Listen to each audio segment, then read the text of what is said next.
नराधमांना असं चौकात फाशी दिली पाहिजे, जागेवर गोळे घातले पाहिजे, दगडी ठेचून मारलं पाहिजे.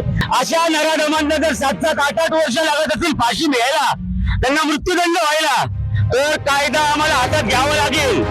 सारख्या अशा निर्दयी घटना घडतायत, अल्पवयीन मुलींवरती अत्याचार करून खून केले जातात, याला संपूर्णपणे हे निष्क्रिय सरकार जबाबदार आहेत. सन्माननीय अमित साहेब ठाकरे यांनी काल या बाबतीत त्यांच्या वेदना सांगितल्या. पूर्ण महाराष्ट्र आज संतापलेला या सगळ्या घटनेवरती, आणि न्याय व्यवस्थेवर आता विश्वास राहिलेला नाही, कारण न्याय व्यवस्थेची दिरंगाई पुढची तारीख पडायची आधी अजून एक अशी निर्दयी घटना घडलेली असते.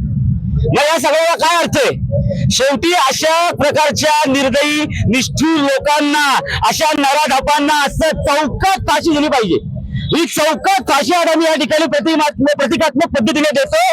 न्याय अशाच पद्धतीने झाला पाहिजे, त्यांना जागेवर गोळे घातले पाहिजे, दगडी ठेचून मारलं पाहिजे.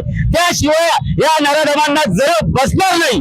जर महाराष्ट्रात अशा शिवछत्रपतींचा महाराष्ट्र आहे, इथे त्यांनी चौरंग केला होता अशा पद्धतीने मुलींवरती वाईट टाकणाऱ्या लोकांचा काय आदर्श घेऊन बसतोय आपण? प्रत्येक वेळेस हे सरकार मागची कोर्टात कुठली केस दाखल झाली, पुढच्या तारीख पडत आली असा गुन्हा घडलेला असतो. नवीन गोष्ट घडली की आपण जुनं विसरून जातो.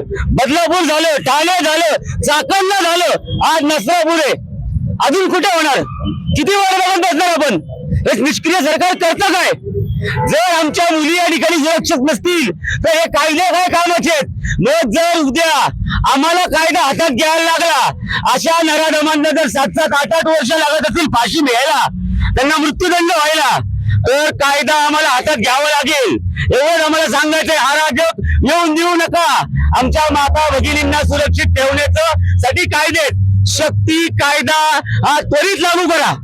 शक्ती कायद्यासाठी जे त्यांच्या हाताला लाखो बसले, विधानसभेतले जे आमदार आहेत ना, त्यांच्या हाताला लाखो बसलेत, त्यांना बाकीच्या सगळ्या गोष्टी दिसतात, पण त्या आमच्या आई बहिणींवर, लहान मुलींवर अत्याचार होणार शक्ती कायदा अजूनपर्यंत त्यांच्या संमत करता येत नाहीये.